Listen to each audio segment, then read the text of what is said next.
Nĩ mĩĩrĩ ya ategi a thamaki arĩa matobereire iria-inĩ rĩa Naivasha mũthĩ wa gatano kiumia kĩhĩtũku nĩ rĩrĩkĩtie kuonekana na kũrutwo iria-inĩ rĩrĩ thutha wa ũnyitanĩri wa honge itiganĩte.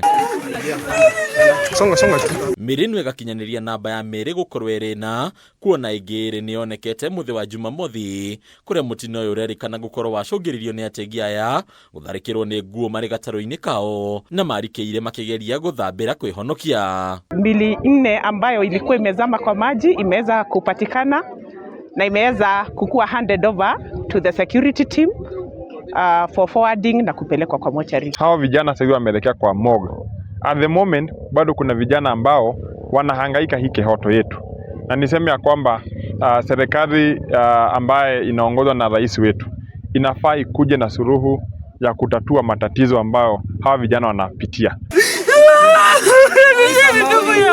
Andũ a nyũmba na arata maiyũirwo nĩ kĩeha macaka ikuũ ciana kĩaya arĩa nĩ ũkũrũ wa thĩ, kĩeha kĩnene gĩkĩgũmĩra nyũmba ĩmwe ĩrĩa ĩtigĩtwo nĩ anake erĩ a nyina ũmwe. Alikuwa ameniacha asubuhi akiniambia amekuja kazi anatokea saa 9. Mimi naongojea mke wangu nakuja nitoa habari amekufa. The last time tulikuwa na ndugu yangu aliniambia atakuja kunichukua maternity kwa sababu niko due next week. Inaniuma sana kwa ni mimi nakuja kumchukua leo. Tuna msiba kubwa wa mandugu wawili wamepotea na mwingine vijana waine sasa. Walikuwa wameenda kuvua ama kutega kujitafutia. So sisi tunasema tu in government ama hata kuanzia serikali yetu ya county, serikali kuu na hata mheshimiwa wetu wa ward. Please tuangalie solution ya vijana. Ona gũtuĩka ũtegi wa thamaki iria-inĩ rĩrĩ nĩ mũgirie na nĩ mũgarũ na watho, rĩu aikari nĩ mahoete kũnyitĩrĩrwo harĩ kuona njĩra ingĩ cia kwĩmathĩra umithio wa o mũthenya, kuona na mĩgũnda yao nĩ arahire maĩ ma mũiyũro. Vijana wataenda kupigana na viboko katika bahari. Mashamba ambao vijana walikuwa nalima saa hii yamejaa maji hapa Kihoto.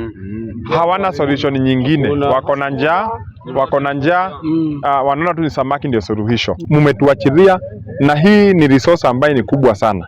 Lake Naivasha iko na utajiri mkubwa sana. In 5 years tunapoteza vijana zaidi ya 30. Hawana pa kwenda na wakipata job hawatasumbuana na mtu. Ni waungane waone venye tutasaidia vijana, tutapunguza hii kuaga juu lazima wanaenda kule kwa maji na kule kwa maji ni hatari. Kuna viboko, kuna vitu mingi iko kwa maji. So inakuwa wana risk maisha yao paka wanaaga. DCIO wa Naivasha Isaac Kiama nĩ ekĩrĩte ndeto ĩno mũkonderu akiuga nĩ ihinda ikari makĩria mbeũ njĩthĩ methemane na iria rĩrĩ rĩrĩa rĩrerĩkana gũkuĩra andũ matanyihĩire 4 harĩ o mweri. Harũni Akavime TV, Retora Koni Bataro wa Mwangi.